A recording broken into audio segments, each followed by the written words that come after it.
こんにちは。こんにちは。レスさん、引っ越しのうん。準備は進んでますか？ぼちぼちっていう表現が一番いいですね、今は。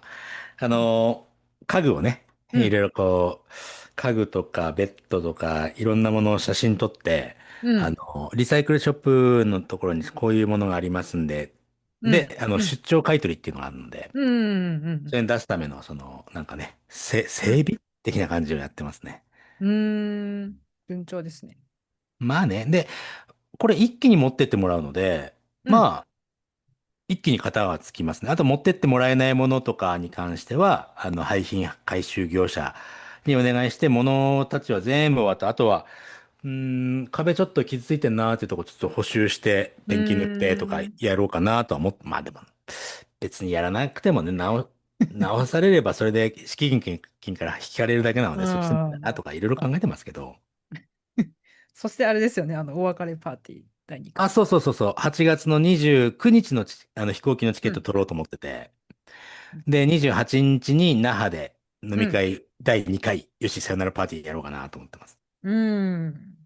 誰も来ねえって可能性はあるので、ちょっと俺からね、やりますから来てくださいっていう連絡しようかなと思って。地元の民が来てくれるかもしれない。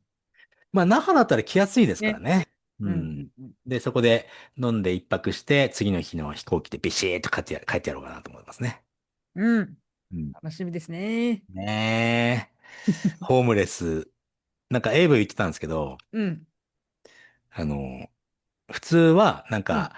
お金に余裕がなくなってしまって、家賃とか払えないから車生活をするんだって、あ、そうなんだ、I'm sorry to hear that みたいなね。周りもこう残念があるっていうのが普通なんだそうです。こういうのって。よくあるらしくて。俺の場合は自らそれを選んで、ホームレスの手前らしいです。この海外ではこういう。ああ、そうなんだ。そうまあでも一応車がホームだからホームレスじゃねえのじゃないよみたいなこと言ってましたけど、いや、ホーうん。ムレスでしょっていうね。まあでも確かに、海外の方のショート動画の投稿とうんかで、あの、見ましたね。アメリカがすごい物価高騰すごいじゃないですか。うんうんで、そうんれで今まで人生の中で今が一番稼いでるのに、アパートの料金払えなくなって車で生活してるみたいなうん投稿をしてる人のまとめみたいなのを見たことがある。まとめ。うん、そう、そっか。日本人の方がまとめてくれてて、それぐらいアなるほど。メリカやばいっすよ、みたいな話。自ら進んでたからね。ん。 自ら進んでそれをやろうと。そんなよし。交互期待。こ今後あれですよね。このうん。今の近況とかって、今、どこどこですみたいな、そんな話そができるのは面白いですね。う。背景とか入れてもらおうかな、じゃ車の中ですよ、基本でも。あ。あ、そうか、でも人とか入っちゃうと放送できないから。あ、でもこうやって周り背景ね、でもそうするとほら、動かし臨できるんで。場感が あ、外か。臨場感がなくなっちゃうから。今ね、リスナーの方にここに来てって教えてって言ってるんですよね、一応ね。うーん、うんうんうで、ん。って言ってる癖しやがって俺もね、うん。旭川から来てやべえと思っています、今。どういうこと朝日、あ行きますけどね、もちろんね。行く。だから予定をね、こう出る前までにはどういうルートで回っていくうーか的なことをん。頭の中ではね、うん考えておきたいので。うんうそしたらん。旭川来ちゃったから、いや、あれ、ちょっと待って、旭川って、旭川、札幌、あ、じゃない、北あ、海道のちょっといきなり上の。上に上がる。 で、エイブがまた面白がっちゃって、稚内から来ればいいねとか言ってる。だねだねみたいなね。しばらく北海道いるみたいな。そう、ただほら、10月に大阪でイベントやるので、たどり着けねえよと。移動距離半端ない。でもね、その時にもどうしてもしょうがなかったらもちろん車止めて飛う行機で行きますよ。ーん、飛行機でね。うん。うん。でも飛行機代と宿泊代、本当はいらないからね、俺の生活そうですよの場合ね。ね。高くついちゃいますね。まあでもしょううん。がないですよ、ここは。まあでも、うんまあ、前回行かなかった北陸方面で攻めてほしいですけどね。北陸、あ、行きます、必ず行きます。ね。福井の方うと、ん。あとは、あそこの、なんだっけ、ほら、富山。こうなってるところ。こうなってるところ。能登半島。そう石川県、そうそうそうそう。うん。石川県あたりもね、こうなってるとか。そう石川他にもありそうだよ、日本だったら。青森もそうだね、これね。こあ、こね。そうそう、こうなってる。そう、石川県の方もね、来てくださいって未だに言ってくれるので、う北陸、ーん。福井の方です。福井もお魚美味しいからね。うん。北陸、新潟、石川、福井、うん。鳥取あたりの寿司屋最回りたい。高だよ。最高。でしょ？うん。私も行きあたい。なんか東北のお魚とまた違うんですよ。ああ、そうそうそう、違うと思うん、う。うん。四国も美味しかったけどね、四国のお魚は、うん。鳴門海峡ってあるじゃないですか。うんうん。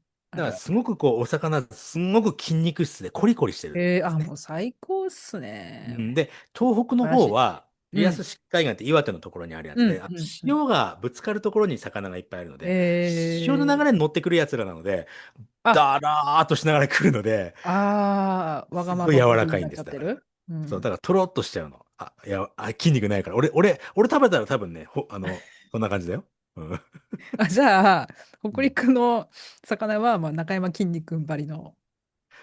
北陸の魚はね、生の魚というよりあ、ね、ごめん、干物、四国。四国はうん。そうそう、中山筋肉。きんに君。北陸はね、干物がすごく美味しいですね。干物にして焼くっておー、いうのが。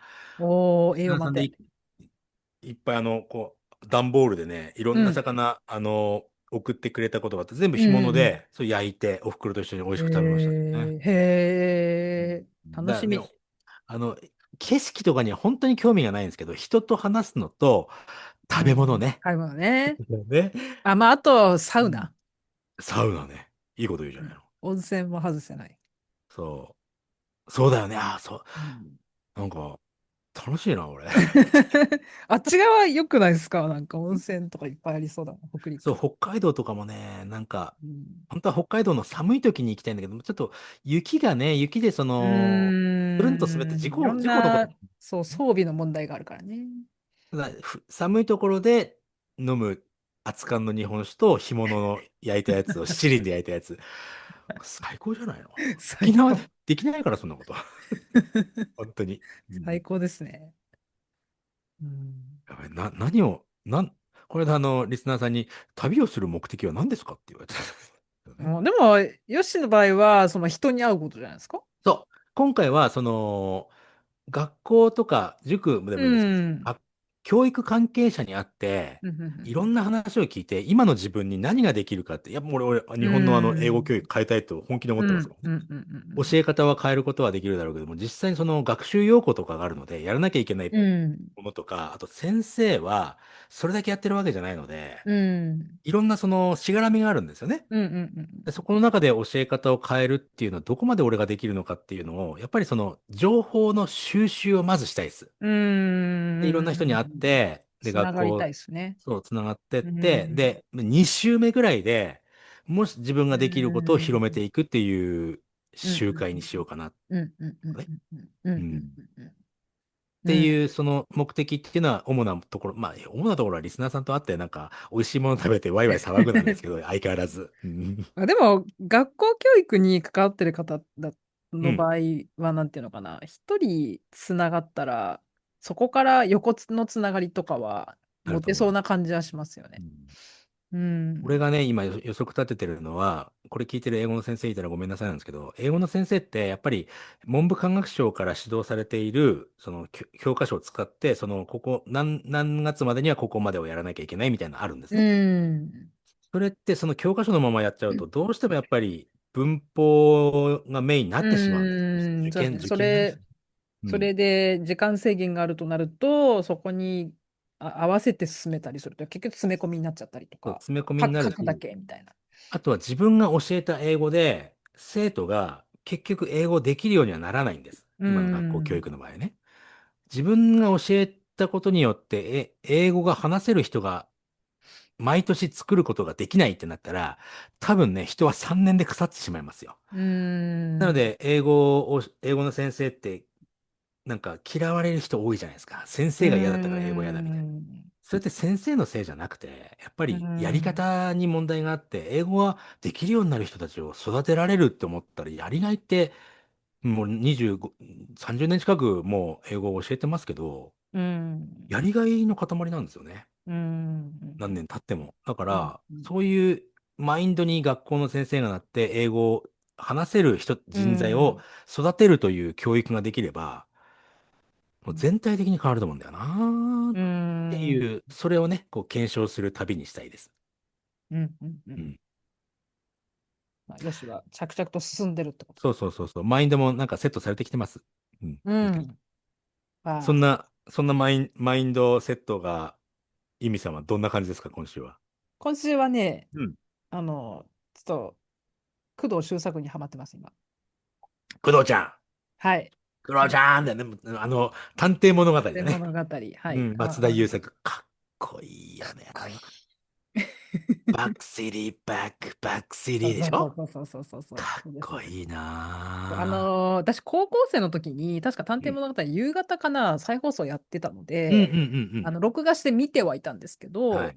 まあ、ずいぶん前なの、私もうろ覚えて、うん。で、やっぱりね、そう、トンネルズを年代っていうか、すごい見てたから、うん。記憶が混ざっちゃってるんですよね。お、そトンネルズのモノマネと、マイケルもそう。マイケルが真似し、ノリさんが真似してたマイケルのMV みたいなう。うん。感じで、探偵物語も、タカさんが真似してたから、あ、そめちゃくちゃうだったんだ。混ざっちゃってて うんうんうんうんうん。そうそうそう。それでちょっと記憶を正すためにも、今、記憶正すためにね。いや、松田優今見て。作はね、本当にうん、ちょっと探偵物語じゃないですけど、ブラックレイン見たことあります？まだないんですよ。見ないんだ。たくて見たいの。もう、てか、工藤静香じゃなくて、松田優作の作品をとにかくもう見たくて。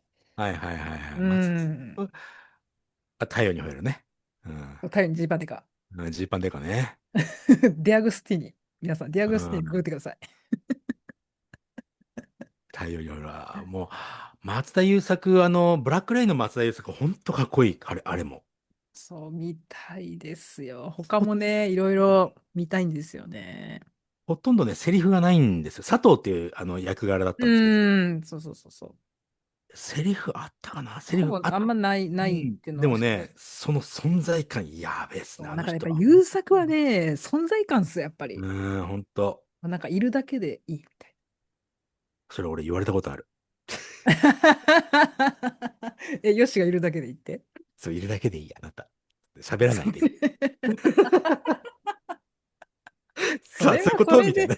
それはそれでどう、いやー、俺探偵物語見たくなったなー。うん、ぜひ。うん。前話見ても、まだ見てないか。見始めたんですもんね、多分ね。まだ見てないです。うん。よ。DVD がね、太陽にほえろを探しに行ったら、さすがうん。にやっぱりないし、太陽にほえろって調べたら14年やってたから、まあね。DVD にするとすごい本数になっちゃうんですよ。そうね。配信とかじゃないんですかね。ね、調べたけど確かなかった。そ DVD ボックスとかだともう本当に10万レベルなんですよ。う。だろうね。ジーパンデカのとこだけ出てるけど、うん。なんね、だかなっていう。うん。でもまた話変わっちゃう。太陽に吠えるじゃなくて、西部警察の方だった、今俺、頭の中にあったの。ああ、西部警察の最終回すごいっすよ。なん西部かね、西部警うん。察誰が出てます？渡哲也とか舘ひろしとか、あ、神田なんだっけ？神田あ明神田哲也違う、神田達也って誰？80年代ですかね。そうそうそう。太陽にほえろ70年代なんで。仙台にもロケ来たことあったんですよ。おお、うん。で、仙台でロケ来た時は、もう装う甲車走らせたん、うん、りとか、うん、うん、うん。テレビ番組のただの1話のために装甲車繰り出してきて、おー、ね、すんごいでかい、煙突をバーンうん。爆発して、ドバーンやってみたりとか。すげえ。いや、でもねそういった意味では、探偵物語もやっぱね、すごかったですよ。このドラマのたった1話のために、うん。車ドーンみたいな爆破みたいなやつとか、ですよね。あとね今と違ってコンプラが全然緩いのえ。で、うん。その辺だったりとか、あと、今ってやっぱりなんていうのかな、スポンサーのもの以外は乗っけちゃいけないとかあるじゃないですか。うん、あります全ね。然平気で企業うん。名とかね、出うてきちゃうし、ん。とか、いろんな意味で感動あの、がすごい。コンプラで言えば、あれ、古畑任三郎ってあったじゃないですか。うん。古畑任三郎ってね、あれね、トヨタの一社提供なんですよ。スポンサー。うん。だから、殺人事件で推理をしていくんですけども、うん。車で引いて、人を殺して、それを推理するっていうのは、やらないんですよ。あはははうん。で、はスポンサーからやっちゃダメっていうことになってたりとか、印象がね、悪くなるからね。そう出てくる車は全部トヨタじゃなきゃいけないとか、おー。なんかね、スポンサーはない方いいけど、スポンサーがないと生活ができそうないっていうそうそうそうそうね、そうそうこともあるから、本当にそうなんですよ難しいですね。ね。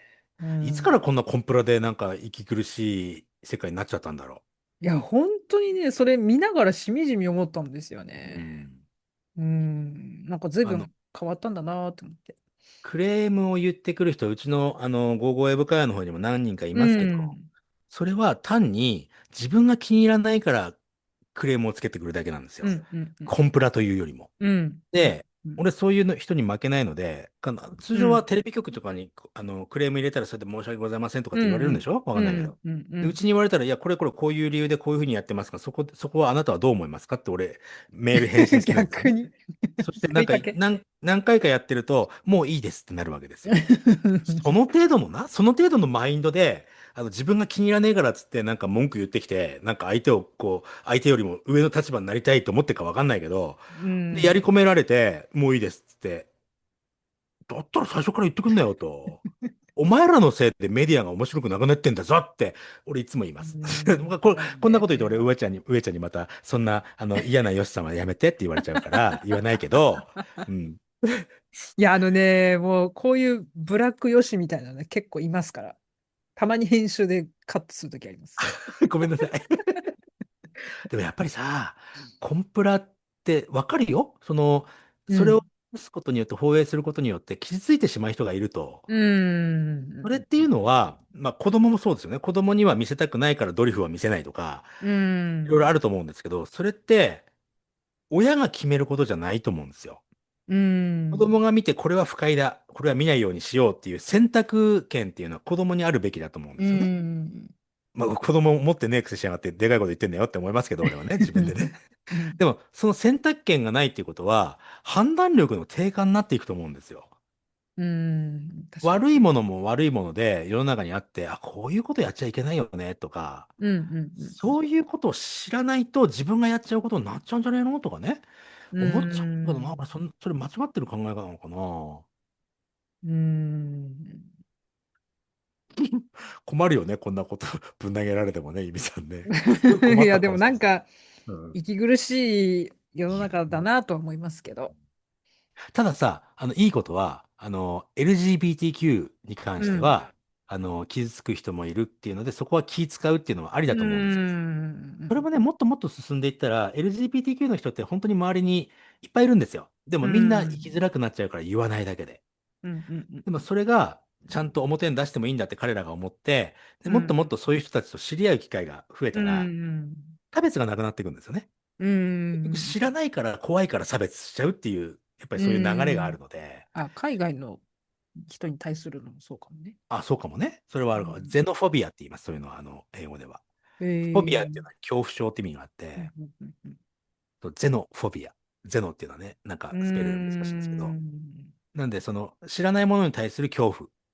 うん。うん。うん。なので、それ知ってしまえば普通の人であって、恋愛対象が同性なのか異性なのか、両方なのかの、それだけの違いであって、うん。うん。うん。特にね、バイセクシャルの人と話すとね、なんかね、人間の上を行ってる感じがするのよ。うやっぱり、ん。男の人も愛せるし、女の人も愛せる人だから、うん。結局うん。愛情がね、なんかね、叶わねえって思うんだよね、その人たうちと、そういう人たちは。ん。でそのことを知ることによって、全然差別感、昔俺正直ありました。ううん。やっぱりん。そういう同性愛者っていうのはね、いろいうん。うろ、ん。うん。差別感っていうのはあったんですけど、俺の中にもうね。ん。もう全くないです、今。う普通。だかん。ら、そういうこういう俺みたいなマインドの人が増えれば、もっと生きやすくなるし、だから悪いことを知るっていうので、俺、コンプラって逆にう俺良くないん。ような気がするんだよなとか思っちゃうん。う。うもうん。昔のお笑いとか流せないですね。たけしで、城とか。俺もう一回見たいもん、そのさ、空気を圧縮してペットボトルでシューって飛んでいくやつ。あれ100個ぐらい引き詰めて、確か出川哲朗だったんだけど、そこの上に乗って、ワン、ファイブ、フォー、スリー、ツー、ワンって、プシューってやって、もう海の遠くの方にプワー飛んでいくみたいな。あとはリュックにロケット花火100本ぐらいしちゃって、それはああ、ね、言っ上てたやつ。島竜兵さんはいはい。だったんですけど、うんうんうんうん。そのリュックに火つけて、ブワーあってロケット花火で飛んでいくみたいな。もうね。ちょうどね、うん。私が今朝見た、YouTube 動画で、片岡はい。鶴太郎さんが、うん。表現する側としての気持ちを言ってましたね、それ。こっちはあ、ほうほう。それが面白いだろうと思って、やりたくてやってるわけだから、みたいうん。なのを言ってました。うん。そうだからね、そういうのはいつか解禁される世の中来るのかしら。来ないかな、もねえ。う。うん、だって、なんか、本当にこうん、こ数年で急に変わったので。本当ですよね。何うがきっかけなんだろう。クん。レーム入れる人が多くなったからだと思うんですよ。間違いなく。うん。テレビ局もすいません、すいませんってクレーム対応に追われて、それだったらそういうクレームが発生しないようにやって、ブロックしていった方がいい。ブロックっていうのはですね、そういううクレームが発生するようなん。番組は作らない方がいいだろうっていうので、今のつまんねえメディアになっちゃったと思うんですよね。まあ、日本の謝罪カルチャーもあるかもしれないですけあど。ーうん。いろいろ悪い風に、その日うん、本のいいとこのはずなのに、表裏一体で悪い風に伸びちゃったみたいな感じですかね、今はね。謝罪カルチャーね、でもやっぱりそれも作ってる人の側が、その、確固たるポリシーみたいなのがないうからかもしれん。ないですね。うん。うでもなんか、ん。そのコンプラがそことつながってる感じがするなとは、そうそうそ個人うそう。的には思いますけど、どうせ謝るんだから、じゃあ、規則を厳しくすればいいっていう。どうせ謝るもさ、謝んなよって思っちゃう。自分たちが自信持って放映したものにクレームつけられたら、いや、うちらはうん。こういう思いでやってますから、もし嫌だうん。ったら見ないでくださいっていう、そのくらいの強気で俺全然いいと思うんだよな。うーん。まあね、そうっすね。まあね、だから探まあでも偵物語見たいだから、本当に。そう、でもね、本当ね、探偵物語ってもう50年くらい前の、4、50年前うん。のものなので、うん。やっぱりいろいろやっぱね、受け取るものが多いです。まあ、単純に、そう。いいですね。松田優作かっこいいっていうことの発端で見始めたけど、うん。なんか時代の移り変わりっていうかね、この数十年でこんなに変わるのかみたいなことを受け取るもの感じたり。が多いって何を受け取りましたそのゆみさん。さっきヨシさんと話したようなコンプラのうん。こととかもそうだし、うん。うん。なるほどね。そうそうそうだそう。よな。だってやなんかメっぱりその、ディアが、うん。その、当時はやっぱりメディアがテレビかラジオかみたいな感じうん。だったと思うんですよ。うん。だから、こういうことができたんだなとか、で、今がじゃあ決して悪いわけじゃないんですけど、うん。あの、うん、そういった意味でも時代の移り変わりも感じるし、う今、ん、YouTube でもやっぱりそのバンされるという恐怖からやっぱりコンプラ的なものが多くなってきてますよね。ううん、ん、どんどんどんどんなんかコンプラに押しつぶされていくのだろうか。ポッドキャストは今のところコンプラ系のものはないですよね。うん、うん、検疫みたいなのもないし、言っちゃういけないこととん、かもあんまないような。ん、うん、ゴーゴーエブそ会とかでね、ファクう、うん。ファク言ってますからね。そう、でもね、皆さん、なんか機会があれば、古いテレビ番組。みたいね。探偵物語さ、でもここで話しちゃうと俺見ちゃう。また、ビンジウォッチング、もう立て続けにやっちゃう。引っ越しの準備できなくなっちゃうからさ、コスやめて、前に、本当ぜひね。にもいいじゃん。だってほら、ドラゴンボールよりは短いから。う。確かにね。うん。うん。どうしよう。見ちゃおうかな、俺。また。で、見て、来週になったらかっこいいよ。全部見たよとか言っちゃうんだよ、俺。私まだ全部見てないけ追い越しちゃうよど。うな。ん、早でも、いね。引っ越しのやつやんないと、作業やらないとね。出るまあ、時になって全くいいんじゃないですか。片付いてなかったら、最後だからね。でも、引っ越しはほとんど終わってるから、大丈夫です。うん、終わってねえよ。そまあまあ、リサイクルショップに一回来てもらえばもうほぼ終わりだからね。うでしょ？ううん、ん。まあね。そっかそっか。はい。はい。そんな最近の私。あとさあ、もう一個ね、うん。もう一個、何あの、告知みたいのがある。告知っていうのかな、これ最初に言ってもいいの？あ、もちろんもちろん。何ですか告知っつったら。パーソナルスタイリストのなんかサイトとかいろいろ、リニューアル中なんですっていうのをカリキュラうんうん。たま言ってた。に話してたと思うんですけうん。ど、終わりまして、リニューお疲れアルオープン様でした。しました。もう、ストレス抱えまくって歯が痛くなったりとかしながらね。そう今日実は鎮痛剤飲んで収録。基本的になんか、こう困りごとがあると歯痛くなりますよね、ユミさんってね。過集歌手。中しすぎてて気づかなくて、うん。で、あれなんか調子悪いかもって思ったらもう手遅れみたいな。だからやってる時は今回は結構楽しんでやってたんですよ。うん。うん。なんですけど、多分こだわりすぎて、ちょっと過集中モード入っちゃった。でもね、先ほど見せていただきましたが、ちょっとはい。すごくいいもので、フレイヤともつながっていうん。くのかな。一応そのね、クリックできるところはありましたね。フレイヤのに行くための。ある。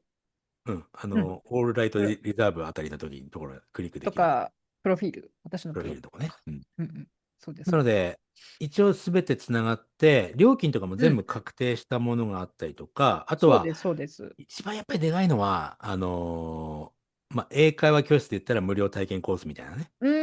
そうなんですよ。ヨシうん。さんの、あの、サービスっていうか、うん。を参考にして、私も、あ、そっか、そういう入り口の、どんなものか知れるようなプランがあったらいいなと思って、無料体験みたいなのをうん。作りました。無料体験のそうん、の概要というか、そこの中では、うん、もちろんスタイリストも、スタイリングか。うスタイリンん。グまではいかないんですよね。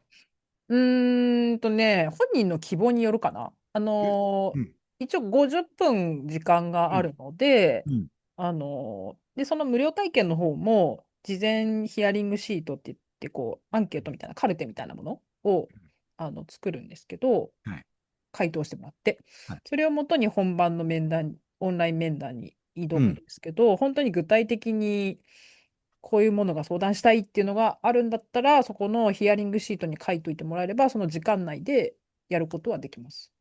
じゃあ、無料体験と言いながら、そのサービスを100%受け入れることできちゃうってことですか、それは。ただ時間が50分しかないんで、50本当に分ね。時間内であればって感じなんうです。ん。あ、そうなんだ。結構う懐ん。だよね。プラス。うまあ、ん。英会話教室とかうちの場合とかだと、一回授業を受けてもらえば、あ、この授業間違いねえわ、うーん。生徒さんになるっていうのはあるんですけうん。ど、ユミさんの場合だと、だってスタイリング終わっちゃっうん。たら、あ、じゃあもうこれでいいやって終わっちゃうわけでしょ。そうまあ、ですね。なんか内容うん。的にはうちの無料体験とは違うと思いますけど、うでもーん。まあ、そういうスタンスはユーザーとしては嬉しいからいいんじゃないですかね。そうですね。無料相談のプランは、うん。やっぱりその人となりを最初に知って、うん。お互いっていうか、まあ私のことはまあ番組で少しはうん。理解してもらえてるかなとは思うんですけど、その相談してくださる方の人となりを無料相談で知って、そこからこうどうするかっていうのを決めそうよていきたいね。ので、もちろん時間内であれば何でもやらせていただきますけど、うん、ユミさんのスタイリングのスタイルって、スタイリングのやり方。スタイルうん、やり方そう。うん。やり方ってあれですよね。その人の見た目とかそこももちろんあります。じゃなくて、どっちか、内面の部内分から面の部ですよね。分が大きいですね。はい。これはね、大きいっすよ。これうーすごいと思う。うん。ん。なんか、事務作業にならないですよね。本当に。その人の人となうん。りを知らない限り、そのスタイリングができませんっていう、そのうん。スタンスだから、うん、とってそうです。もなんかね、うん。これはちょっと、受けてみたらいいと思う。で、うん。受けてみうん。て、無料体験を受けて、で、あ、ちゃんともっとやってもらいたいと思ったら、普通の基本料的なものっていうのはどのくらいに設定してるんですか、今。ね、うん。一つは、50分私と話すプランで、そうん。の時間内でこうアイテム探したりとかコーディネートやりますよっていううん。ものが一つありまして、それは、服から始まる相談室っていうタイトルなんうん。ですけど、うん。それが5500円だって、うん。で、もっとがっつりもうコーディネートしてほしい。だうん。と、パーソナルスタイリングっていううん。のが90分のコーうん。スで1万1000円っていうのがあります。うん。良心的、ん 良心的だと思う。そう、なんていうのかな。なんかこう、悩みにぶつかったらすぐ相談できるみたいなうん。プランが一つ欲しかったので、うん。うん。うん。うそれでん。その相談室っていうコースを作りました。じゃあ、どちらかというと、その相うん。談室っていうのは、リピーターの方向けっていう感じがしそうでます。すね。うーうん。ん。そうです、なるほど、なそうです。るほど。うん。そっか。いいじゃないですか。とっても、これやっぱり取っかかりが海のものも山のものもわからないっていう状態だと、やっぱりサービスって受けにくいので、うまあ、無料でいいかん。らやってみようっていううん。方いらっしゃったらですね、ぜひやってもらいうん。たいわ。興奮ぜひ。しますから。本当に自分のスタイリング変わるってね、なかなか、女性は特にね、あうん、の、うん、女性ってまあまあ昔からの話ですると、お化粧をするということは変身願望があるというふうにもされるわけですよ。うん、変身願望があるという男性よりはあるはずなので、そういうお化うん、粧のことを考えるとね。うん、なので、スタイリングも自分のスタイリングが変わるっていうのは興奮するはず。だって俺だって興奮したんだから。うん、うん。うん、これはね、一回いや、なんか言い方申し訳ないですけど、無料だったら一回受けてみようかなって思っていただきたい、本当に。そこからのね、やっぱりサービスに入っていくかどうかっていうのは、うそこで判断すればいいと思ん、う。うん。そうですね。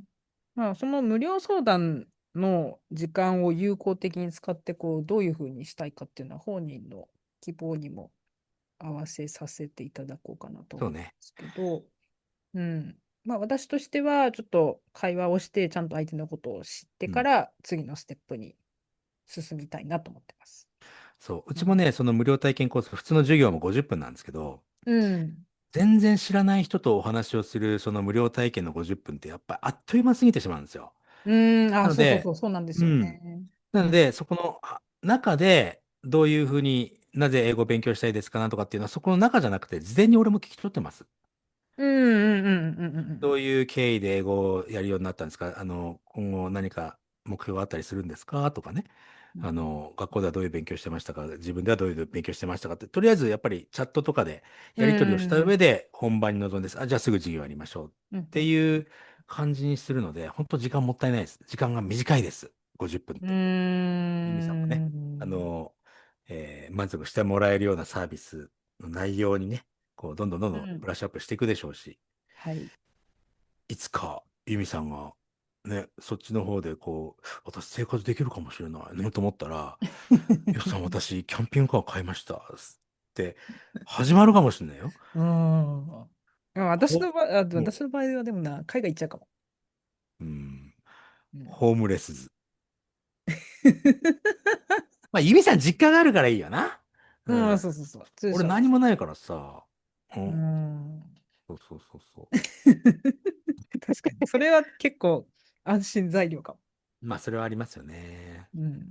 だよな。まあね。うんいや、楽はい。しいね。はい。人生。うん。なんか、皆さん、興味がある方はね、ちょっとでも興うん。味があればね、もう、パーソナルスタイリスト、ちょっとやっちゃいましょう。うん。概要欄にリンはい。クします。お願いうん。します。うん。最初に公式サイトをリンク貼ってありまして、うんうんうんうん。モッシュっていうサイトで予約とかしていただく。ああ、予約サイトが、出てくるってうん。ことですね。うん。そうです、そうです。うん。なんですけど、そこに行く前でも公式 LINE 開設しましたので、そこにその LINE 登録していただいて、ご質問とかうん。していただいても全然大丈夫なので、お気軽に LINE 登録以外にも普通の、問い合わメール。せフォームもありますもんね。うん、あります、あります。うやっん。ぱりさ、ちょっと、LINE 登録って、ちょっと実はハードル少し上がっちゃうんですよね。いきなりうん。近いみたいな。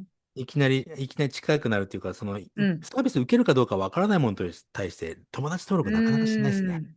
うん。なんで、ウェブじゃなくて、問い合わせうん。フォームがあるっていうので、問い合わせとても安うん。心なのでね。ううん。ん。うん。いいと思います。うん。はい。ぜひ、うん。ぜひね。私の頑張った成果を見てください。まず、そうそう、頑張ったよ、この子。この子頑張ったからね、その頑張ったのをね、見てあげて。うん。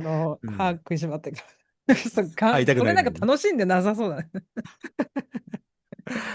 はい。ということで、おしゃれアはい。レルギースタートしましょうか。はい、始まりましはい。た。はい。この番組は歯が痛くて仕方ない、ファッションデザイナーのユミと、えっと、引っ越しの準備でワクワクドキドキのよし。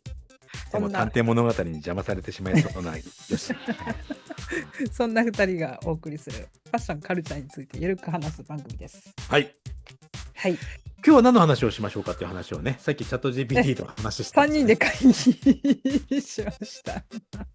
これね、俺もね、知ったきっかけは、このうん。間ゲストで出ていただいた、上ちゃんの魔女カメのうん。中で、うん。チャット GPT が、アップデートされましたと。うん。うん。で、その音声機能、音声でやり取りをうん。するアップデート、大幅にアップデートされたんで、うん。うん。げえよっていう話をうん。聞いたのでやってみたんです、俺も。うん。そしたらすげえね。そうで、それをヨッシーから今日聞いて、私もやってみようって今やってほしいって言ったから、うん。後でやりますとか言ってたのに、今やってほしいって言うから、やり始めたら、あ、これ3人で会議するとか言って、そう、ほとんどタイムラグがなくなったんですよね。そうそうそうそう。そう。で、前は話うん、しかけて、うん、1秒程度待ってから、何々ですって話したんです。多分あれね、うアルゴリん、ズムの中に、うん、相手が話し終わった時に、ちょっと調べてみますねとか、他の文言を入れることによって時間稼いでるはずなんですよ。うん、必ず言ってました。ちょっと、そのことですね。ちょっと調べてみますねっていう文言入りましたもんね。うん、そう、なうん。んか、そう、まあ、以前は、そう、会話、音声だとね、なんかうまくいかなかったですよ。なんかリズムが合わなくって。うんうんうんうん。うん。だけど、話してる最中に完全に。話遮ってきたりとか、そんな繰り返しもありましたもんね。うんうん。そううん。そうそう。それで、今日エピソードテーマ決まってないから、ちょっと3人で話し合いたいとか言って そうそうそういうそうそう。話をして、うん。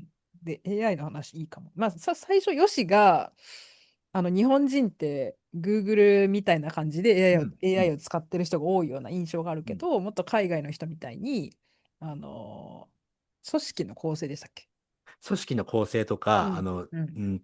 プロダクトの、うん。生成アイディアとか、うん。マーケティングアイディアとか、うん。うん。うん。そういうものもすべて AI を参考にしてるっていうのうが多いん。ね、だから海外は。そううん。いう使い方を知ったらいいのになって思ってるから、どういうふうに AI を使ってるのかっていう話をうん。しよっかな、みたいな話からちょっとこう、また広がったんですよね。私たちの中で。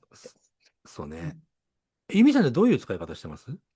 私ね、まあ普通に、Google みたいに使ってる時ももちろんありますけど、うん。まあそれこそ今回ね、ウェブサイトを作るときに、うん。いろいろ手伝ってもらいます。まあ、テキストの生成はもちろんなんですけど、うん。まあテキストの生成もね、私に最初インタビューしてもらって、うん。このサービスをなんで作りたいと思ったのかとか、あの、そういうヒストリー、違うね、バックグラウンド、うん。その辺をもう全部インタビュー形式で、あの、聞いてもらって、うん。それを元に、どういうふうにサイトを紹介したらいいかな、みたいな、そうね。ホームペーやっぱり、ジに載せる文章うん。そのとか、文章って、うん、ね、なかなか作るの難しいっすよ。う言語ん。化がね。言語化がね。うん。だから、いろいろなインタビューのやり取りをずーっとやってって、じうん。ゃあ、はい、これで作ってみてくださいっていうのは、すごくね、うまくいくパターンですよね、それね。そう。で、うん。最初はそれなしで、いろいろ構築してたんですけど、うん。友人から指摘を受けまして、うん。なんか良さが出てないみたいな。そで、う。うん。そこからまた結構8割ぐらいできてたやつを全部もう一回やり直しってなって、だからハイテクなんだよ、本当に。そうそう。でも確かに、その、自分が本当にこう、やりたいと思った根源のそのパッションの部分は反映されたものじゃなかったから、確かにそこの軸をしっかり固めておいて、で、軸がしっかり固まってたら、その後からはアレンジっていうか、ちょっとこう、変えていったとしても、軸はしっかりしてた方がうん。いいじゃないですか。その軸うん。の部分を AI でちゃんと残してくれると思います。ね。うん。で、うん。軸の部分がしっかりしてないと、後からこういうふうにしよう、こういう感じにしようとかって変えていくと、全く違うサイトにっていうか、この人何なのブレブレじゃんってなっちゃううん。から、あの、やっぱり軸大事だなと思って、そのですね。アドバイスを今もらったに。今回のそのチャット GPT の音うん。声機能がアップデートされたことによって、使う人増えるような気がするんですよね。うそうすると、ん。Google みたいな使い方じゃないじゃないですか、あれって。うん。うん。多分。うん。でそこのちょっとしたブレインストーミングだったりとか、アうイディア出しだったん。りとか、うん。参考にできる知識みたいなうののん。人間側が肉付けされていくような気がしますね。うん。うん。だあ、そうそうから、そう。うん、もっとね、広がっていくような気がしますけども。はうい。ーん、そう、私がね、そう、AI どうやって使ってるかなんでうん。すけど、そのテキスト作るのとか、壁打ちとか、うん。あと、Excel を、うん。なんかこう、表を作れるっていうのを知らなくて、うん。うん。うん。うん。で、そういう結構複雑な、計算式が入ったコスト表とか在庫管理表とか、そういう経理関係に使う表うん。を壁打ちした結果で作ってもらったりとか、うん。あと、うんと、なんだろう、アップル製品使ってる人だと、アプリケーション、ノートとか、うん。あ、ごめんなさい、メモだったりでもね。はとか、い。あと、キャンバとかも同期できるんですよね。うん。そう、その辺を利用しながら作業効率を上げるっていうか、うん、そうそう、そんな感じで使ったりとか、そんな感じかな。まああと画像生成はかなりよく使ってうん、ます。まあそうですね。うちうも、ん、55ウェブ会話の方では、エピソーうん、ドごとに画像、とりあえずそのエピソードの内容に合わせたうん、画像を作ってもらって、それをアートワークにしてます、今は。うん。うんとかね。私は、フレイヤの活動の方で、例えば、まあ、先シーズン撮った写真があったとして、これと、これのアレンジしたデザインで、この記事で作りたいと思ってるみたいな感じで、記うん。事の写真と一緒にこう、合体させて、なんていうのかな、記事情報を与えて、そのデザインでこの記事を作った雰囲気みたいな感じで写真を作ってもらっうん。て、まあ、その記事使うのあり、なしっていうのを決めたりうん。とか、なるほどね。うん。いやー、モデルなんか、着用もね、やってくれるしね。あ、モデル着用、それ便利ですね。うん、便利。うん。うん。そっか。なんか、ちゃんとうん。使いこなしてますね。う素晴らしい。ん。なんか、なんていうのかな。頼んだことをやってもらうだけじゃなくて、もっとこう3倍ぐらいに広がるような使い方ができたらいいなと思って。うん。そうね。AI 逆にの、こっちに質問してもらうとかね。そういう感じ。質問してもらうことあります？うん。そのさっきあるな、のテキストあるか。作るためにうん。最初にインタビューしてもらって、うん。そうそう。それのなるほど。返事と壁打ちの結果で出来上がってくる文章があるみたいな。うん。今、ユミさんも俺も偶然同じ声そうそうそう。使ってましたけど、うん。あれさ、例えばユミさんがね、男の人の声にしたら、うん。やっぱり恋愛感情生まれるんだろうか？どうなんでしょうか？ああ、あると思うよ。実際うん。使ってるっしょ、みんな。それで。前の音声だったら、本当になんかこう、なんていうの、その、会話のタイミングずれちゃって、おうん。互いにこうん。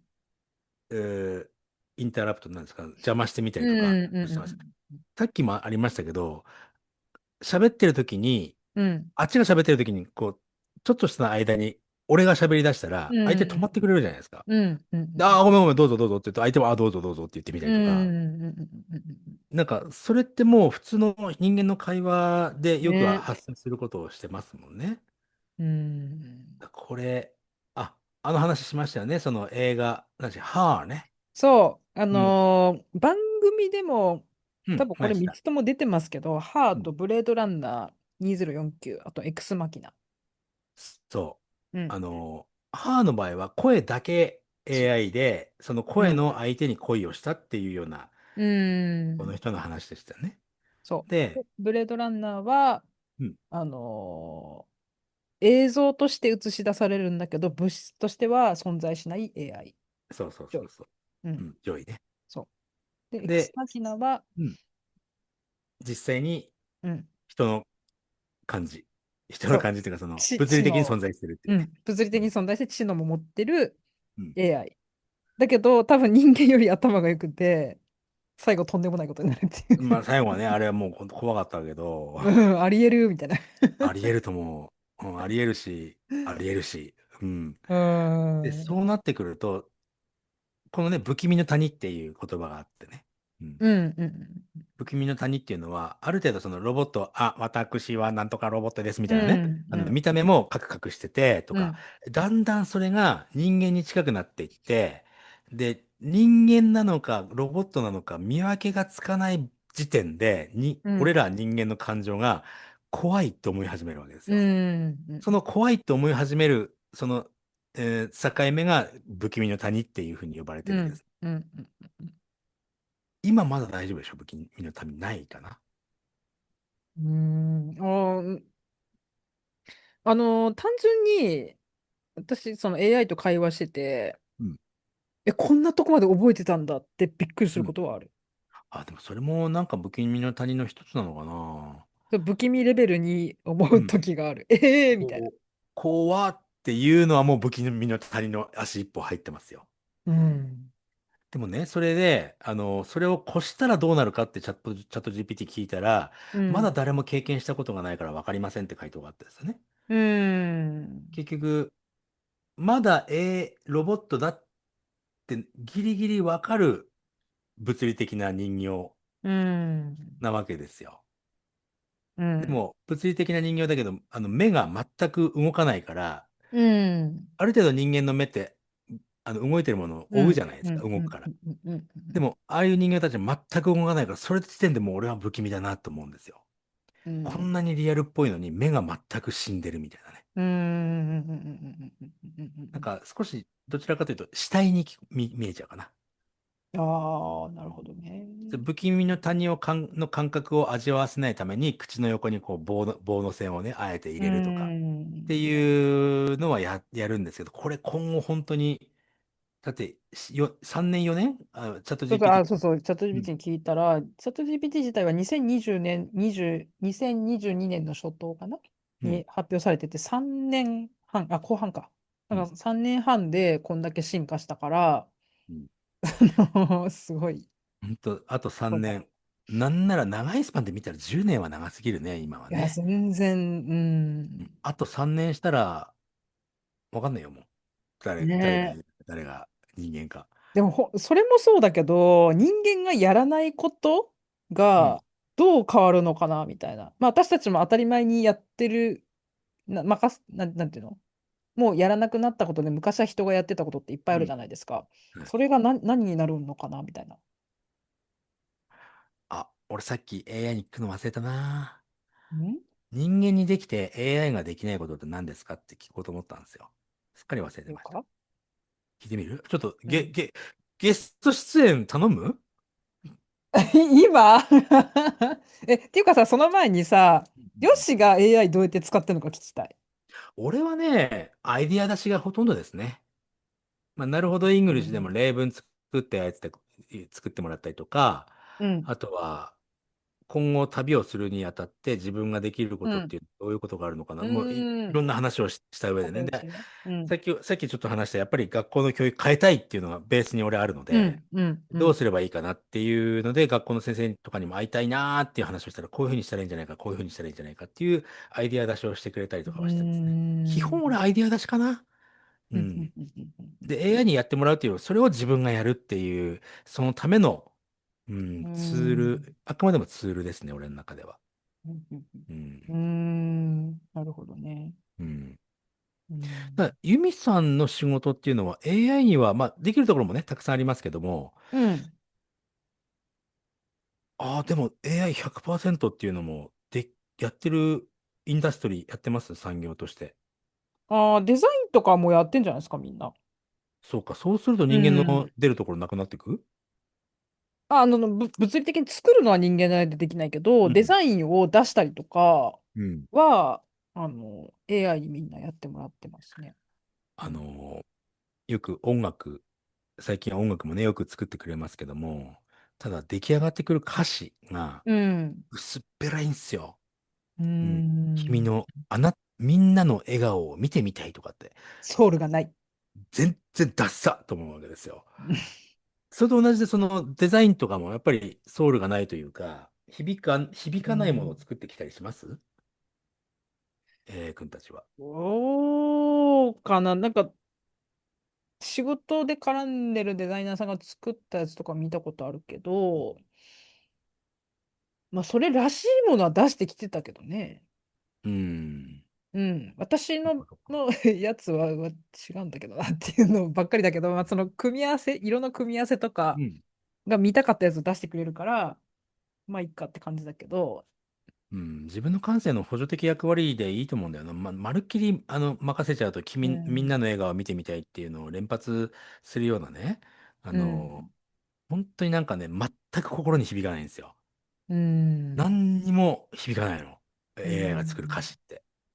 まあ、文章も私 うん。AI には作ってもらうけど、うん。過失っていうか、なんていうの、まあ、変えてる。修正ね。うん。うん、やってる、するべき。それって。今まだ、うん。でもこれもやっぱり3年したら変わっちゃうんだろうね。まあね。うん。うん、確かに。でもやっぱり半年でだいぶ変わると。半年でね、そう。うん。そのファッションデザイナー的なところっていうのは、やっぱりユミさんの感覚を占めるところが多いので、フレイヤーっていうのはやっぱりユミさんのうん。感覚の中なので、それを AI にやってもらうっていうのは多分無理でしょうーう。でん。無きるけど、理だね。ユミさんらしくなくなってしまうっていうのが、そうやっぱりそうそうそついて回っちゃいまう。うん。すもんね。うん。うん。まあ逆に言ったら、あの、何でもいいからとにかくファッションデザイナーになりたいみたいなうん。感じの方だったら AI に全部お願いしてデザインとかやってもらうことはできると思うけど、逆にインターネットつながらなくなったら何もできないうかな。ん、確かに。インターネットうん。つながらなくなることあるかな。まあ、あるかもしれないですよね。でも今日 AI 持ってないってなると、うん。そのアイディアが自分から出てくることはないじゃないですか。そのデうん。ザインをじゃあこういうふうに出してって言われたら出せないから何もできなくなっちゃいますよね。うん。確かに。うん。でね、チャット GPT ってAPI っていう、そうん。の、ちょっと小さなプログラムがあるんです。うんうんうんこれは、この API を他の企業が使わせてくださいっつってオープン うん。う AI にん。ね、こう依頼すると、あ、いいですよって使ってください。で、その企業に合ったカスタマイズができるプログラムなんですよ。うんうんうんうんで、このね、最近はね、AI メガネっていうのがあって、そこにね、チャット GPT の API 入ってるんですけど、あ、それなんか聞いたことある。うん。うん。なので、ある程度の、まあ、全部の機能が、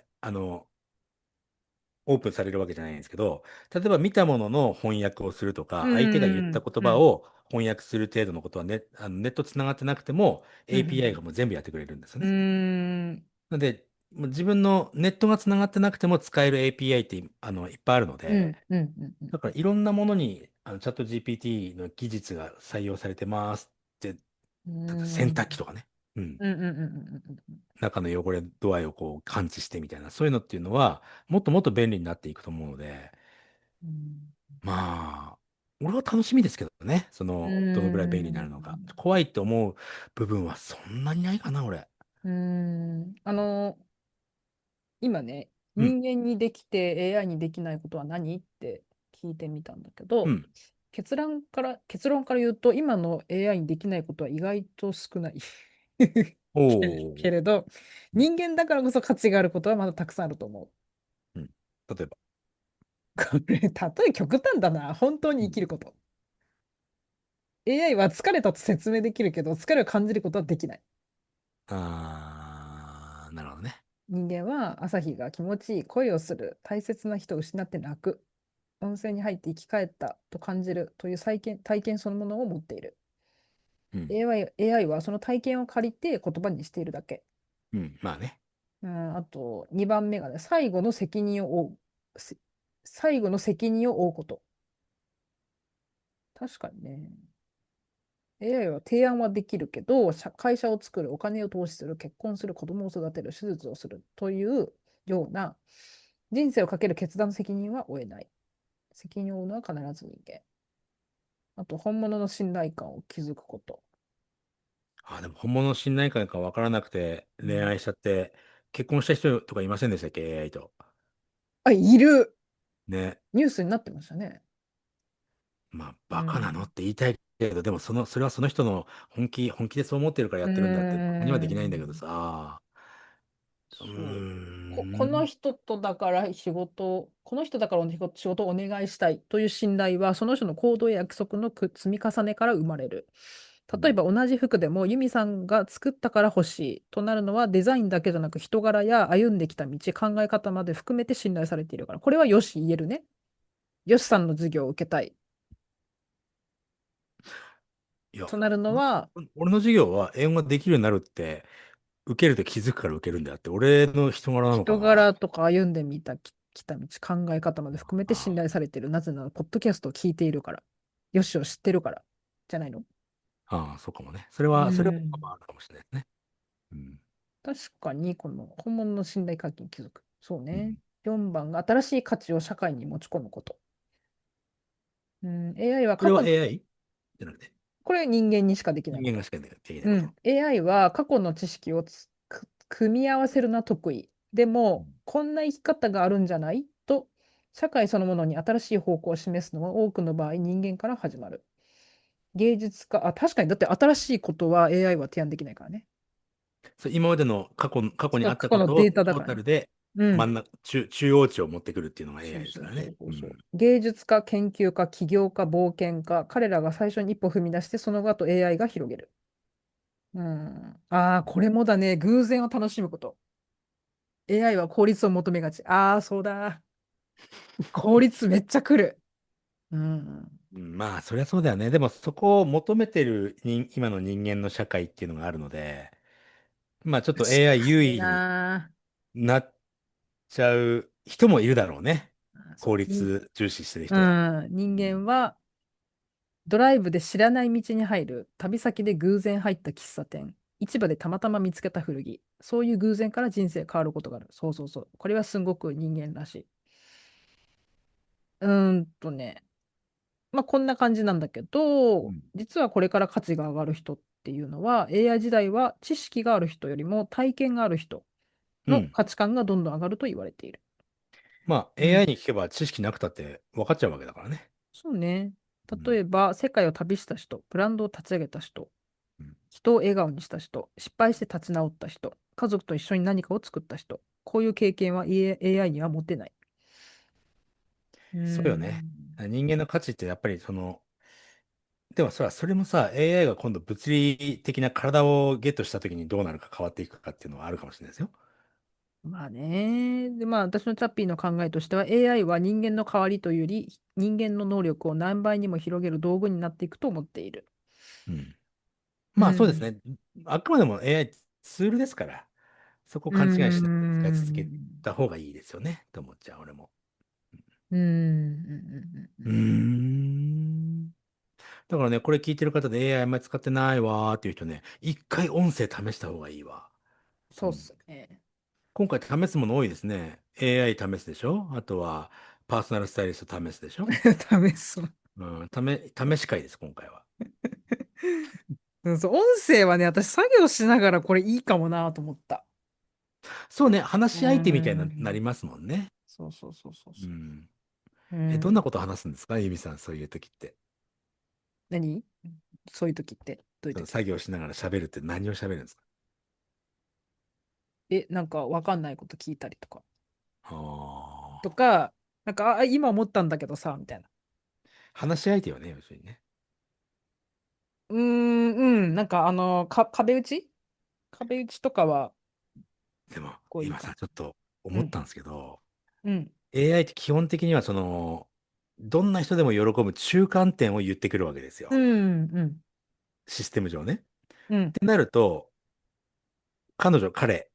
AI とお話をしていて、うん、壁落ちをしても、何か話し相手になってても、何か Google 的な使い方をしても、うん、中間点の、まあ多分、よし、いずれにしても、相手を喜ばせたりとか、納得うん、させられる話し方をするわけじゃないですか。うん、うん、いざじゃあ、本当に人間と他の友達と話したときに、そんな回答されるの嫌だって、なんか、体勢がなくなっていく気がする。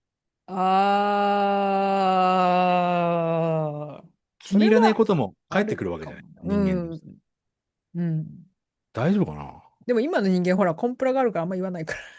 うーん。まあね。まあ、俺ら世代は大丈夫でしょうけど、これが AI ネイティブっていうのはうー生まれた時からん。周りに AI がある世代の子うん、たちのことを うん、AI ネイティブって言いますけうど、ん。AI ネイティブどうなっちゃうのかね。ねえ、しかも、プラうんス日本人だとさ、余計になんかこう自分の意見隠して言わないみたいなさ。隠して言わないねというか、相手の出方を見て自分の意そうそうそう見をそう。小出しうん。にするっていう感じですよね。で、うん。AI 相手だとどうなるのかね。ちょっと文化的な民族性みたいなのってちょっと崩れるのかもしれないですよね。うん、確か相手の、相手の気持ちをおもんぱかる、民に。族だったりするわけですよ。うん。ただ、相手が AI になった時に、相手の感情を気にする必要がなくなった時点で、うん。民族性変わんねえかな。そんなことねえかな。うん。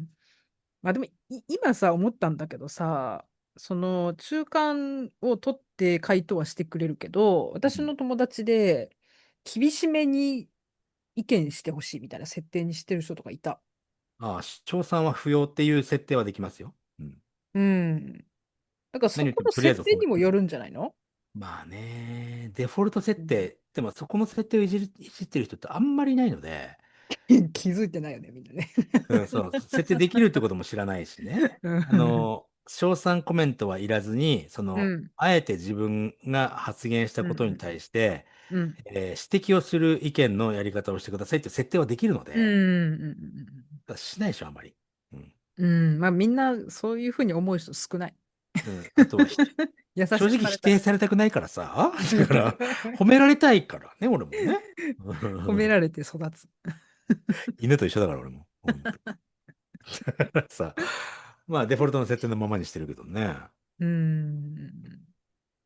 そうっす。まあでもな、なんかその、それ気になった、そのヨシさんが言ってた、その批判的な意見とか、そういうのに対しての体制がうん。なくなる。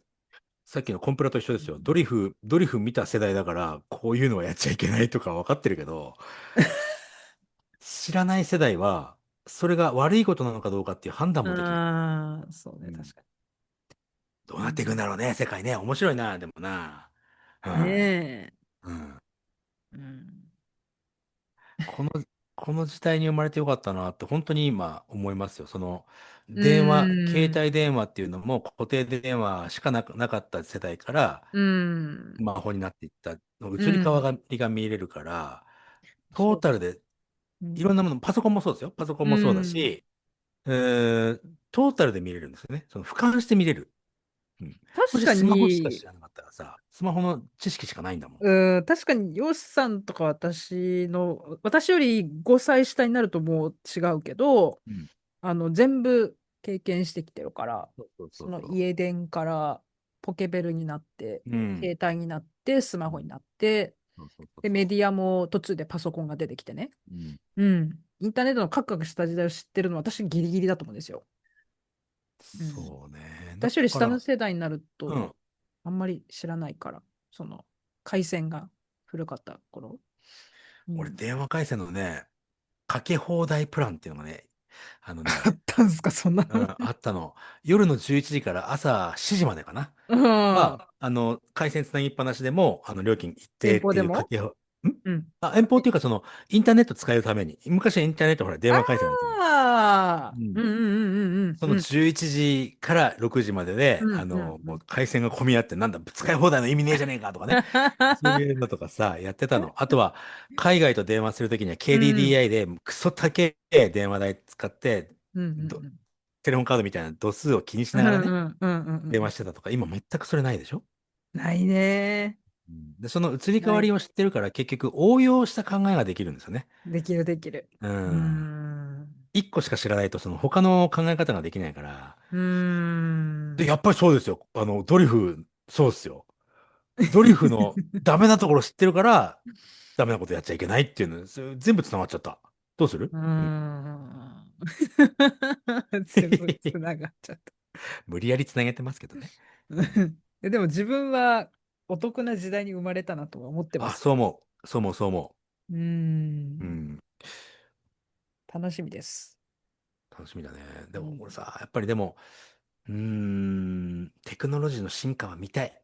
これからも。ねえ。自分うん。も活用していきながら。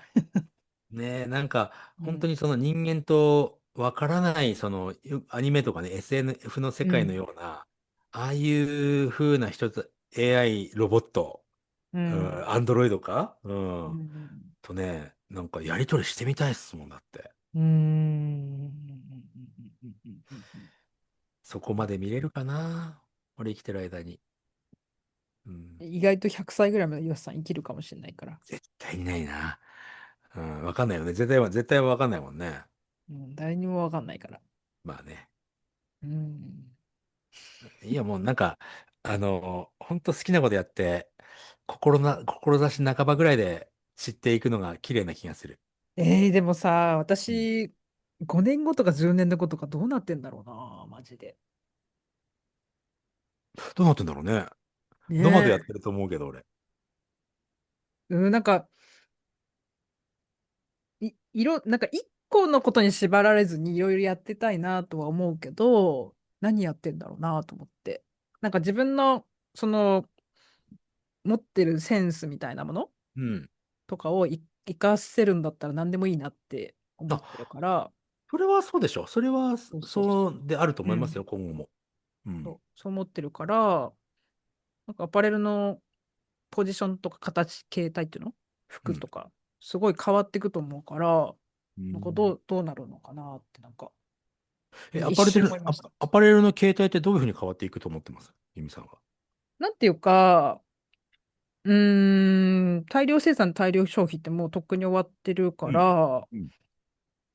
なんか洋服っていうのが人間にとってどういう存在になるのかなみたいなのすごい興味があって、で、自分自身は今年の春からなんか旅とリンクした洋服を作ってみたいなっていう興味が湧いたんですけど、そしたら、なんていうのかな、興味の幅がすごい広がって、よかった。だけど、あまりにも今までと違いすぎるから、うん。この興味ある方角に行っていいのかどうなのかなみたいな、今中間地点にいるって感じうです。ーん。うーいいと思いますけどん。ね、俺はね。なんか、見聞が広がる気がするから。見聞。見聞、自分の視野みたいなもんね。ううーん。ん。ね。ね。いいんかな。うん。上ちゃんだったら答え出せるから。また俺はこのやきもちよし発動するんだからね。もう、君と上ちゃんはなんかこう、いいリンクが、こっちで見てて、いや、いいリンクしてるなーって思うわけですよ。今後ご期待ください、皆さん。まだ俺ね、後半、今日、俺の世界の中では、今日配信されてるんですけど、後半まだ聞いてないんですよ。そうです。後半配あ、信。エピソードに後半ってつけた方がいいですよ。カッコして。あ、そうでした。つけてつけます。なかったから。うんおはい。願いします。それはもう、この話はエピソードの外でやれっつうの。今思い出したみたいな。すいません。いや、いいんじゃないですか。なんか、いろいろね、いずれにしても世界をこう、広げるための視野っていうのは広い方がいいから。うん。そう、なんかそれにさ、せっかく生きてるんだったらさ、なんかそういう興味のあるところに振りたいよね。全振りっていうか、なんていうの、なんか、いいこと言った。うそう。ん、いいこと言ってよ。なんていうのかな、うん。なんか興味あったらそっちにね、行きたいよそう。ね。うん。俺、どっかで言ったのここで言ったのかな午後で言ったのかなうここで言ったんだな。ん。人は死ぬ時に一番、後悔うすることは、冒ん。険する、もっと冒険するべきうん。だった。もっといろんなことやるべきだった。うで、後悔するらしいん。です、死ぬ時。うん。うん。うん。うん。うん。おふくろ死ぬ時なんか、おふ言ってた。くろいや、言ってなかった。おふくろはね、うん。あの、沖縄でいろいろご飯食べてた時に、今私一番幸せだわ、人生でって言ったので、俺はもうよしってなったんですけど、あの、彼女はそういうことはなかったかな。そう、お母さんは本当に冒険したと思う。そのさ、その、ふるさとを後にしてさ、まあね。うん。沖縄に引っ越してきたっていうのは大冒険じゃん、その年代で。それはね、あれうはそうだっん。たな。他にもやっぱり、うん、波乱万丈だったからね、あの人ね。うん。うん。だね、俺は死ぬ時に後悔したくないって常に思ってるので、うん。うん。うん。今回のそのホームレス計画。うん。なんか言い方悪いな。なんかもうちょっとさ、いい言い方ないんかな。面白い。これが面白いじゃん。よし、ホームレス計画。あー、そっかそっかそっか。かっだって、こ笑いってやつね。かっこ笑いぐらいのね。うん。で自虐これ、が過ぎる。自虐が過ぎる。でもこれはね、俺多分俺死ぬ時後悔しないと思あ、うよ、俺。じゃあ、よし、ホームレスプロジェクトってどうですか？プロジェクト。プロジェクト、かっこよくもう本当にないなんか。なんか計画、すっごい薄いことに計画をすごく力を使ってるみたいな感じがしていいですね。なんか研究材料みたいでよくない？研究材料。俺が研究材料か。でもさ、よくYouTube とかで見るとなんか外で生活してる人多いね。ああ、車中泊とかブームなんじゃないですか、多分。俺ブームに乗りたくねえよ。だってローソンがさ、サービスやってんじゃん。やってる。ね。しかも利うん。用率すごいらしいから、リピーあ、トで。そう。で、うん。沖縄にはないの、そのローソンのサあ、ービス。うん。見たことない。まあ、車中泊許可しなくても、その辺で車中泊してるからいいでしょっていうまあね、ま話かあね。な。で、電源パックも俺積んじゃってるしさ。まあ、あと宿がそんなに高額じゃないから宿泊まってよっていう話かな。そうだな。あ、そうか。宿止まんないからね、俺もね。うん、まあでも、車中泊っていうもの自体に魅力があるからみんないいなってなってるわけだから、その、ね、お値打ちだから車中泊しようとかそういうことじゃないです。なんかその、私的にはこうファブル精神なんですよ。こうゼロからゼロからね。う何ん。もないのを楽しむみたいなね。まださ、まだ俺そう言ったって、まだ、自分の車の現物見てないからね。本当写だった。真ではそうだった。写真ではすげえなんかこう、家具、なんかホテルの部屋みたいとか思ってるんですけど、うん。実際わかんないからね。どういうものなのか。で、これレポートしてもらいたいわ。なんか でもさ、俺そういう YouTuber 的なものはしたくないので、あ、そっか。そっか。それは私が会った時に対面でやるからいいや。とっとこありがとう。う。うん。対面そっか。でやるから。うん。しばらくかかるよ。北海道うん、いいよいいよ。行くんだから、俺。うん。いつでも。多分、面白がって稚内の人とか連絡くれるんじゃないかな。まあ、半年後ぐらいかな。じゃあ半年かかるか真冬。真な。冬。真あ、冬。冬か。半年後、真冬か。真冬で2月とかでしょ？ 2月ぐらいだったら俺、長崎とかにいたい。雪、スタッドレス履いてないから。うん。わかりました。どうわかなるかりました。などうなるかな。だって、冬の岐阜は雪深いでしょ？まあ、ツルツルするよ。スルスルするでしょ？そう、まあ、スルスルするとこに、雪はそんなになくても、凍うん。結は結構する。でしょ？凍結うしないところでん。うろうろしたい、その時は。だったらまあ、大阪よりもあっちの南の方に。うん。そう。夏北海道って昔は言えたけどね、今一番日本で涼しいところ、夏涼しいところは沖縄だからさ。うん、今いいとこにいるからね。今、でもうん、沖縄もう入りたくねえな。あと、ユミさんとこ、今日何度でした？今日ね、割と過ごしやすくて、うん。32度かな。あ、そう。いつも35度ぐらいまで上がるんですけど。うん。沖縄ずっと30度、最低が28度で、うん。最高30度ですもん。うーん。沖縄ずっとそんな感じ。夏涼しい。場でも、真夏でも。涼しい。一番の避暑地。うーん。うん。まあ、ちょっと話ブレブレになってきたんで、この辺でやめますかはい。ね。はい。ぜひ、番組の詳細、リンク見てくださあ、い。はい。うん。無料相談お待ちしておりますので、ユミさんがどんな風に歯を委託してまでどんな風にウェブサイトを作ったのかっていうのね。あと無料痛みがサイトもね、引くのを祈っててくださ無料サービス、なんだっけ？い。無料相談。無料相談うんうんもあるので、ぜひちょっとね、ファッションのことについて単に聞きたい、あとは悩んでる人はね、うん。ちょっとうん。クリックしてやってほしいよ。私と話したいってもいいです、全然。うん。うん。うん。話して、ちょっと悩みの整理したいみたいな人でもまあね、全然いて。うん。ファッションのことについてだったらうん。得意だし、そうじゃなくてもなんか相談乗何ってくれるから。でもいいです。うん。あ、うちも無料体験やってますからね。そういえば。そういえばやってるから。概要欄にリンク貼ってます。はい。なるほど。なるほど、イングリッシュ貼ってます。よろしくお願いします。はい。そういえば。はい。そういえばですから。ほとんどポッドキャストでうちの宣伝しないよな。最近、今度ちゃんとなるほどイングリッシュ。やりましょう。今度やります。うん。うん。なるほどイングリッシュをやってるけども、うん。やります。ちゃんと。すいません。うん。よしが引っ越す前にちゃんとやろ少しからでも大丈夫だもんって。う。わかりましわかったた。じゃあ、また来週ね。はい。はい。ありがとうごお疲れ様でした。ざいました。はい、ありがとうございままた来した。週お耳にかかりましはい。ょう。さよなら。さよなら。